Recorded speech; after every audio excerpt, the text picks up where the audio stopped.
Now for the most exciting part of the sourdough process, which is making bread. The schedule for baking bread depends on the time of year. I'm going to share with you all how I make bread in winter. Because we don't have central heating in our house, I have to shift my schedule between winter and summer. But this is the winter schedule, so it is evening, the night before I'm planning to bake my bread. I'm going to make my sponge. To make bread, we need several components. Most importantly, our live, bubbly sourdough starter. I think it is best to make bread using a scale, a digital scale. A beautiful handmade pottery bowl, non-chlorinated water, whole flour. This is freshly ground rye flour, and some white flour. So first, I put my bowl on my scale, and I do everything in grams. I make sure I've tared the scale so it is at 0. First, the bubbly sourdough starter. I put in roughly 120 grams of starter for 1 loaf of bread,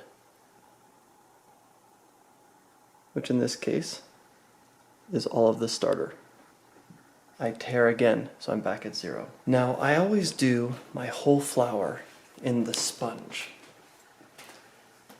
So I'm going to add roughly 10% of my recipe, maybe more, in whole flour, and then I will add the rest in white flour.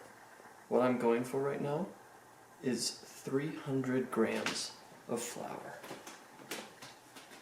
To make good bread, it's easiest to use baker's percentages, which are a little too involved for this video, so I'll put out a future video all about baker's percentages. But know in this case that this bread is 75% hydration. And so I put in half of my flour, which is 300 grams. I tare my scale again, and then I'm going to add 450 grams of water. I like to do this all in one bowl, but in theory, you could measure out all of your components separately and then just mix them together. Once I've measured out my starter, my flour, my water, I will stir it all together.